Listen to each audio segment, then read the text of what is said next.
시청자 16억을 들여서 리모델링을 해놓고 외교 행사 단 한 건도 못 치르고 결국 호텔 빌려서 36억을 또 썼다. 이게 단순히 무능해서 생긴 일이었을까요? 여러분, 이거 진짜 웃을 일이 아닙니다.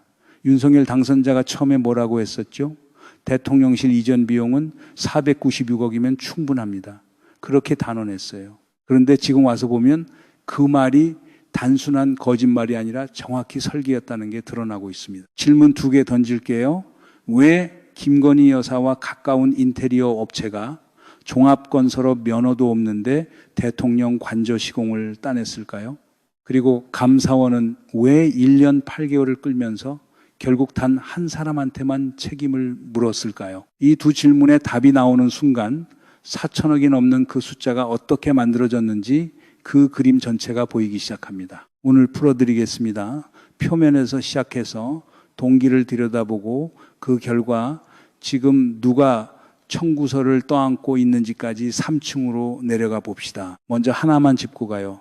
한남동 외교부 장관 공관이 윤석열 부부의 관저로 빼앗긴 다음에 외교부 장관이 갈 새 공간을 어떻게 만들었는지, 옛 비서실장이 쓰던 삼청동 공간에 15억 5천만 원을 부어서 행사용 공간으로 리모델링 했어요. 16억 가까운 세금입니다. 그 공간에서 치러진 외교 행사가 몇 건이냐? 0건이에요. 단 한 건도 안 열렸어요. 그러면 외국 손님은 어디서 맞았느냐? 고급 호텔에서 맞았습니다. 호텔비로 들어간 돈이 36억 5천만 원이에요. 합치면 58억. 공간 하나에서 행사 연건에 58억이 그냥 사라졌습니다. 여러분, 이게 단순한 이사 비용 부풀리기 사건이 아닙니다. 새 정부가 들어선 첫 50일 안에 어떤 사람들이 어떤 경로로 세금을 가져갔는지 그 카르텔의 그림이 통째로 들어있는 사건이에요. 표면, 동기, 결과 차례로 들여다보겠습니다. 그런데 보세요. 보수 주류 매체에서 이 4단계를 한 번에 풀어서 다루는 거 보신 적 있으세요? 거의 없습니다. 김건희 여사의 명품백 사건은 그렇게 자세히 다루던 매체들이 4천억 단위 낭비 구조에는 왜 입을 닫고 있는지 그 침묵 자체가 신호예요. 본격적으로 숫자부터 정리해 봅시다. 윤석열 당선자가 2022년 3월에 기자회견에서 직접 말한 비용이 496억이에요. 집무실 이전에 253억, 경호처 이사 비용 100억, 한남동 관저 공사비 25억, 국방부 이전에 118억, 다 합쳐서 496억이면 충분히 옮길 수 있다. 그렇게 못 박았습니다. 그때 야당이었던 민주당은 1조 원에 육박할 거라고 봤어요. 대통령실은 그게 근거 없는 주장이라고 일축했습니다. 자, 2년 반이 지난 지금 결과를 한번 보세요. 집무실 이전 처음 253억이라더니 경찰 경호부대 이전에 56억 8천만 원이 추가로 들어갔고 경호처 예산에도 당초 계획보다 86억 원이 더 배정됐어요. 이 86억은 도감청 방지 시스템 강화 명목입니다. 이거 뒤에 또 짚어드릴게요. 굉장히 중요한 모순 포인트거든요. 관저공사 처음 예비비가 14억 4천만 원이었습니다. 그런데 실제로 집행된 금액은 35억 7천만 원이에요. 2.5배 늘었어요. 감사원도 인정한 숫자입니다. 사업 계획을 면밀히 수립하지 못해서 늘어났다 그렇게 표현했어요. 여기서부터가 진짜 코미디입니다. 외교부 장관이 쓰던 한남동 공관을 윤석열 부부가 관저로 가져갔잖아요. 그러면 외교부 장관이 갈 데가 없어요. 어디로 보냈느냐. 옛 대통령 비서실장이 쓰던 삼청동 공간에 15억 5천만 원을 들여서 행사 공간으로 리모델링을 합니다.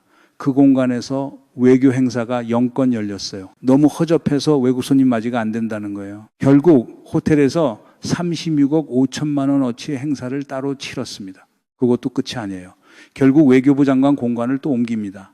이번엔 옛 경호처장이 쓰던 궁정동 공간으로요. 그 이사 비용으로 3억 2천만 원이 더 들어갔어요. 공간 하나가 자리를 잡는데 3곳으로 옮겨 다닌 거예요. 청와대는요. 개방했더니 더 큰일이 벌어졌어요. 관람객이 처음에는 한 달 평균 34만 7천 명이 들어왔는데 2년 만에 절반으로 줄었습니다. 그런데 청와대 관리 운영 예산은 어떻게 되냐? 첫해 96억에서 내년 417억으로 늘었어요. 관람객은 반토막인데 예산은 4배가 됐습니다. 이게 정상이라고 볼 수 있는 행정이 어디 있겠습니까? 자, 이걸 다 합쳐보세요. 민주당 백승아 의원실이 국회 예산정책처에 의뢰해서 받은 보고서가 있습니다. 2024년 기준으로 대통령실 이전 비용만 832억 1천 600만 원, 합참 신축 비용까지 합치면 250억 원이 나옵니다. 윤석열 본인이 말한 496억의 6.6배예요. 그리고 이건 2024년 기준입니다. 그 뒤로 또 늘었어요. 일부 매체 추산으로는 누적사 128억까지 올라갑니다. 거의 8배입니다. 야당이 처음 말한 1조 원 추산, 그게 결국 맞는 방향으로 가고 있어요. 여기까지가 표면 숫자입니다. 근데 진짜 문제는 이 돈이 어디로 누구한테 어떤 절차로 갔는지 그 그림이에요. 여기서 좀 정리하고 싶은 분들이 계실 거예요. 결국 이거 다 윤석열 대통령의 제왕적 대통령제 탈피라는 명분이 만든 부작용 아니냐. 잘못된 결단이었지만 의도 자체는 있었지 않냐. 이렇게 봉합하고 싶은 거죠. 근데 잠깐만요. 명분이 정말 그거였다면 한 가지가 설명이 안 됩니다. 대통령 관저 시공을 따낸 회사 이름이 21g이에요. 인테리어 업체입니다. 종합건설업 면허가 없어요. 면허가 없다는 건 증축공사를 할 수 없다는 뜻이에요. 법적으로요. 그런데 이 회사가 수의계약으로 대통령 관저 시공을 따냈습니다. 이 21g이 어떤 회사냐. 김건희 여사가 대표로 있던 코바나 컨텐츠의 후원사예요. 마크로스코전, 자코메티전, 루크루비지의 전 코바나가 주관한 다수의 전시 설계와 시공을 맡았던 회사입니다. 더 결정적인 건 21g이 코바나 사무실 자체의 설계와 시공도 맡았다는 거예요.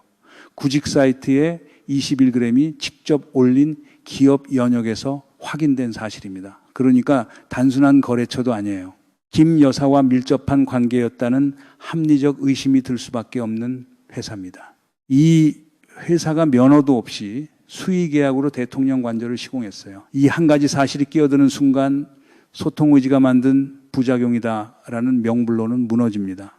도둑이 재발절인다고 하잖아요. 누가 21g을 추천했느냐는 국정감사, 질문의 관저 이전을 총괄했던 김우진 전 차관이 뭐라고 답했는지 아세요? 기억이 나지 않는다. 4천억 단위 사업의 시공업체를 누가 추천했는지 그 사업을 총괄한 사람이 기억이 안 난다는 거예요. 그 답변 한마디로 그림은 이미 다 그려진 거예요. 자, 여기서부터가 진짜 문제입니다. 21g 하나의 얘기가 아니거든요. 4단계로 풀어드릴게요. 1단계, 친분에서 수의계약으로 21g은 자격이 미달이었습니다. 그런데 어떻게 수의계약을 땄을까요? 명분은 하나였어요. 보안시설이라서 수의계약이 가능하다. 감사원도 이 명분을 받아들였습니다. 그런데 보세요. 보안시설이라는 단어 자체가 모든 절차를 블랙박스에 가두는 마법어예요. 공개 입찰도 가격 비교도 외부 견적도 외부 검증도 다 우회 가능합니다. 이 한 단어가 켜지는 순간 누가 뭘 어떻게 했는지 외부에서 볼 수 없게 돼요. 그 단어가 정확히 21g이 따낸 자리에서 켜졌습니다. 2단계 무자격, 시공에서 무자격 하청 15곳으로 21g은 증축 면허가 없었잖아요. 그래서 원담종합건설의 명의를 빌려서 일을 받습니다. 원담은 또 21g 황 대표 친형이 운영하는 회사인 SOE 디자인에 실제 공사를 넘겨요. 감사원이 발표한 숫자가 있어요. 총 15개의 무자격 업체에 불법 하도급이 이루어졌습니다. 그것도 모자라서 계약이 체결되기도 전에 공사가 시작됐어요. 설계 도면도 없이요. 예산에 끼워 맞춘 가짜 산출 내역서 그리고 가짜 수의계약 사유서 이런 게 사후에 작성됐다는 사실이 추가로 드러났습니다. 김호진 전 비서관과 황모 전 행정관은 결국 작년 12월에 관한 남용 등의 혐의로 구속 기소됐어요. 3단계 행안부의 시스템적 책임 회피. 행안부는 준공검사를 안 했어요. 그런데 준공검사 조서에는 행안부 담당자들의 서명이 멀쩡히 찍혀 있습니다. 어떻게 된 거냐?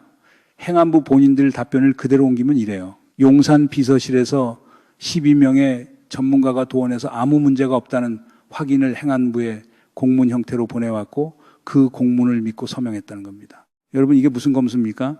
대통령실이 자체적으로 점검한 결과를 부처가 그대로 도장 찍어준 거예요. 자기 공사, 자기가 검수하고 자기가 통과시킨 셈입니다. 4단계 감사원의 꼬리 자르기. 시민단체 참여연대가 2022년 10월에 시민 723명과 함께 국민감사를 청구했습니다. 60일 안에 끝내는 게 원칙인데 감사원은 감사 기간을 7차례나 연장합니다. 1년 8개월이 걸려요. 결론이 뭐였느냐? 위법성은 있으나 직권남용으로 보기는 어렵다. 책임자는 김호진 전 관리비서관 단 한 사람한테만 인사혁신처에 통보. 그게 끝이에요. 가장 핵심적인 질문, 21g을 누가 추천했느냐? 감사원이 끝까지 특정하지 않습니다.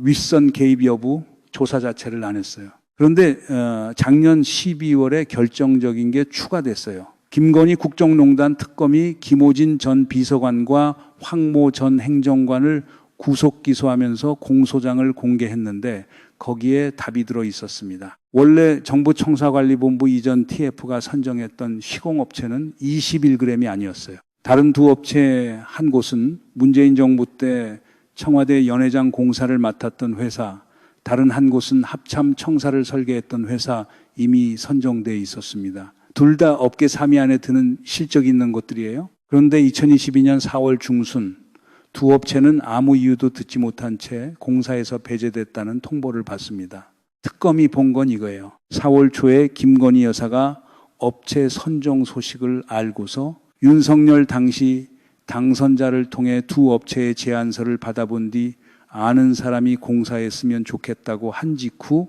두 업체가 배제됐다는 겁니다. 그 아는 사람이 이 11g 김태형 대표였어요. 그리고 청와대 이전 TF 팀장이었던 윤한홍 국민의힘 의원이 김호진에게 김건희 여사가 고른 업체이니 21g이 도맡아 할 수 있도록 하라는 취지로 지시했다는 진술이 특검에 의해 확보됐습니다. 다만 윤한홍 의원 측은 TF는 위치만 결정했고 업체 선정은 취임 이후 대통령실이 했다며 혐의를 부인하고 있어요. 김건희 여사와 윤한홍 의원에 대한 수사는 특검이 개입 사실은 확인했지만 수사기간 만료로 국가수사본부에 인계할 예정이라고 밝혔습니다. 3년 만에 답이 나온 거예요. 21g을 누가 추천했느냐?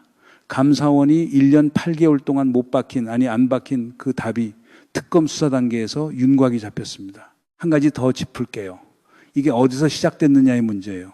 2021년 12월에 공개된 통화 녹취록이 있습니다. 김건희 여사가 서울이 소리 이명수 기자와 통화하면서 아는 도사가 대통령 되면 영빈관을 옮기라고 했다더라는 말에 옮길 거야 라고 답하는 내용이 들어있어요. 대선 직전입니다. 정권을 잡기도 전에 도사의 조언으로 영빈관과 관저를 옮기겠다는 의사결정이 이미 굳어져 있었다는 의혹의 핵심 증거예요. 녹취록 한마디를 단정적으로 해석하는 건 조심스러운 일이지만 그 뒤에 벌어진 일들이 그 한마디와 정확히 같은 방향으로 갔다는 건 짚고 넘어가야 할 부분입니다. 도사의 조언이 4천억 단위의 국가 행정에 어디까지 영향을 줬는지 이건 단순한 가십이 아니라 굉장히 무거운 의혹이에요. 여기에 거의 안 알려진 사실 하나가 더 있습니다. 영빈관 신축 시도예요. 윤석열 정부는 용산 영빈관 신축으로 878억 6천만 원을 예산에 몰래 편성했었습니다. 한덕수 당시 국무총리도 이 예산 편성 사실을 사전에 몰랐어요. 그러다 야당과 시민사회의 거센 반발로 결국 철회됩니다. 윤석열 대통령이 직접 국민께 심려 끼치는 일 없게 하라고 철회 지시를 했습니다. 여기까지가 공식 입장이에요. 그런데 작년 가을 윤건영 더불어민주당 의원이 폭로한 내용은 다릅니다. 철회 발표 이후에도 김용현 당시 경호처장과 현대건설 관계자들이 만나서 영빈관 신축 회의를 계속했다는 거예요. 현대건설이 조감도 A안, B안, C안을 들고 들어가서 경호처는 어디에 두고 만찬장은 어디에 두고 관저시설은 어떻게 둘 건지 그런 회의가 2024년 4월 총선 직전까지 이어졌다는 제보가 있다는 주장이 나왔어요. 철회한 게 아니라는 거예요. 카메라를 끈 거지 작업은 안 멈췄다는 의혹입니다. 878억이 죽은 게 아니라 잠시 가라앉혀 둔 거였을 수 있다는 거죠. 벌거벗은 임금님 행차 보고 있는 기분입니다. 다들 옷이 멋지다고 해줘야 되는 분위기인 거죠. 누가 한마디 옷 안 입었다. 그 한마디를 해줘야 되는 자리에 감사원이 앉아 있었어요. 그런데 그 자리에 앉아 있던 사람이 입을 다물었습니다. 여러분 한 가지 더 짚을게요. 지상파 뉴스 메인 시간에 이 메커니즘 친분에서 수의계약에서 15개 무자격 하청으로 행안부 도장 찍기, 감사원 꼬리 자르기, 그리고 영빈관 비밀 회의까지 이걸 한 번에 이어붙여서 풀어주는 거 거의 못 보셨을 겁니다. 명품백은 한 달 내내 다뤘던 매체들이 4천억 카르텔의 구조는 왜 통째로 안 푸는지 그 침묵 자체가 메시지예요. 자, 여기서 한 발자국만 더 들어가 봅시다. 496억이라는 숫자가 어떻게 428억이 됐을까요? 8배예요. 8배. 그 증가가 단순히 계산 실수였을까요? 자격 없는 회사가 수의계약을 따내고 그 회사가 15개 무자격 하청에 일감을 뿌리고 행안부는 도장만 찍고 감사원은 끝까지 윗선을 안 건드리는 이 네 단계가 우연히 한 줄로 늘어선 사고였을까요? 거기에 도사의 조언과 비밀 영빈관 회의까지 같은 방향으로 굴러갔어요. 이게 정말 자연 발생한 사고처럼 보이세요? 저는 다르게 봅니다. 496억은 거짓말이 아니에요. 거짓말이라기엔 너무 정확하게 작동했거든요. 이건 거짓말이 아니라 설계입니다. 이 한 문장만 잡고 다시 처음으로 돌아가 보세요. 그림이 다르게 보일 겁니다. 처음에 496억이라는 숫자를 발표할 때 그게 부정확해서 그렇게 발표한 게 아니에요. 그 숫자가 통과돼야 그 다음 단계가 가능했던 거예요. 일단 절차를 출발시켜야 그 뒤에 추가 비용이 자연스럽게 따라붙을 수 있고 그 추가 비용 안에서 21g과 15개 하청이 일감을 받을 수 있고 보안시설이라는 단어로 검증을 차단할 수 있고 행안부의 도장과 감사원의 꼬리 자르기로 그림이 마무리될 수 있어요. 이 네 단계가 한 번에 한 방향으로 작동했다는 건 우연이 아니라 시스템이 정확히 그렇게 설계됐다는 뜻이에요. 황금알 낳는 거위 배 가르는 짓이라고 하잖아요. 근데 이건 거위 한 마리 죽인 게 아닙니다. 거위가 알을 낳기도 전에 거위 키울 사료값까지 미리 꺼내간 거예요. 그 사료값이 4천억이고요. 그 사료값이 어디로 갔는지는 아무도 답을 못하고 있습니다. 자, 그러면 이 청구서가 어디까지 가는지 짚어볼게요. 428억은 공식적으로 확인된 비용이에요. 공식 확인되지 않은 비용이 따로 있습니다. 대통령 비서실장의 한남동 공간 이전 비용, 미공개입니다. 경호처장의 한남동 공간 이전 비용도 미공개예요. 합참청사 신축 비용이 418억은 아직 짓지도 않았어요. 청와대 본격 리모델링은 이제 시작이에요. 한 해 417억이 거기로 또 들어갑니다. 자, 그러면 이거 다 합치면 어디까지 갈까요? 1조에 가까워집니다. 야당이 처음 추산했던 그 1조 원이 결국 정확한 추산이었던 거예요. 여기에 굉장히 모순적인 부분이 있어요. 윤석열 정부는 도감청 의혹이 불거질 때마다 뭐라고 했냐? 용산 집무실이 청와대보다 보안이 더 탄탄하다. 그렇게 일축했습니다. 그런데 정작 도감청 방지 시스템 강화를 위해서 추가 예산 86억을 따로 편성했어요. 86억은 한마디로 본인들 입으로 보안이 더 탄탄하지 않다고 자백한 거예요. 홈이면 됐을 일을 가래로 막는다고 하잖아요. 청와대 그대로 썼으면 단 한 푼도 안 들었을 돈입니다. 그게 4천억이 됐고 합참 청사까지 합치면 1조 가까이 가요. 이 돈을 누가 떠안고 있느냐? 평범한 가정의 세금입니다. 여기에 한 가지 변명이 가끔 등장합니다. 문재인 정부가 승인해줬다 보면요. 승인은 행정 절차상의 문제고 그 절차 안에서 무자격 업체에 일감을 몰아주고 감사원으로 윗선을 안 건드리는 건 완전히 다른 차원의 책임이에요. 그때 야당이었던 국민의힘은 1조 추산이 나왔을 때 왜 그걸 묵살하고 옹호했을까요? 같은 기준이 그때는 왜 적용되지 않았을까요? 자, 처음으로 돌아가 봅시다. 영상 처음에 제가 이렇게 물었어요. 16억 들여서 행사 연건, 결국 호텔에서 36억을 더 쓴 게 단순히 무능 때문이었냐고. 여기까지 보신 분들은 이미 답을 알고 계실 겁니다. 처음 들으셨을 때는 황당한 행정사고처럼 보였을 거예요. 그런데 지금 보이는 그림은 다릅니다. 새 정부가 들어선 첫 50일 안에 특정 카르텔이 가져간 첫 청구서, 그게 428억이고 그건 청구서의 첫 페이지일 뿐이에요. 솔직히 까놓고 말해서 이게 개판이거든요. 자격 없는 업체가 수의계약을 따내고 15개 무자격 하청에 일감을 뿌리고 행안부는 도장만 찍고 감사원은 한 사람만 자르고 끝내는 이 흐름이 50일 만에 완성됐다는 게요. 여기서 하나 더 짚어드릴게요. 관저 이전 TF 팀장을 맡았던 인물이 누구였는지 김용현입니다. 그 뒤에 대통령 경호처장이 되고 그 뒤에 국방부 장관이 되고 그 뒤에 12.3 비상계엄의 핵심 인물이 됩니다. 같은 사람이에요. 같은 사람이 첫 50일도 설계하고 영빈관 비밀회의도 주재하고 그리고 비상계엄 새벽도 설계했어요. 이게 우연일까요? 한 정부의 시작과 끝을 같은 사람이 설계했다는 게요. 428억은 끝이 아닙니다. 끝일 수가 없거든요. 그러면 마지막으로 하나 짚고 마무리할게요. 428억이 공식적으로 확인된 비용이라면 공식 확인되지 않은 비용은 어디까지 갈까요? 비서실장 한남동공관, 경호처장 한남동공관, 합참 청사 2, 4, 100억, 청와대 본격 리모델링 예산, 이거 다 합치면 1조에 가까워집니다. 그리고 이 청구서를 누가 떠안고 있는지 아세요? 이재명 정부예요. 청와대를 다시 쓸 수 있을지조차 아직 결론이 안 났습니다. 그동안 청와대 관리 예산은 한 해 417억씩도 들어가고 있고요. 이전 정부의 50일이 만든 부채를 지금 정부와 국민들이 매달 갚고 있는 셈이에요. 지금 종합특검 수사가 본격적으로 진행되고 있습니다. 감사원이 덮은 윗선을 특검이 압수수색으로 다시 들여다보고 있어요.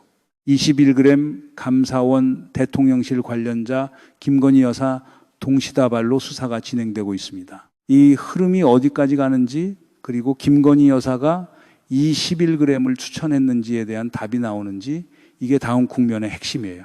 이 사건이 특검 수사를 통해 어디까지 밝혀지는지 같이 추적하고 싶으신 분들은 구독과 좋아요 부탁드립니다. 다음 국면 놓치지 않으시려면 알림 설정도 같이 해주세요. 여러분들이 이 사안을 어떻게 생각하십니까? 여러분들의 견해를 댓글로 많이 남겨주시기 바랍니다. 감사합니다.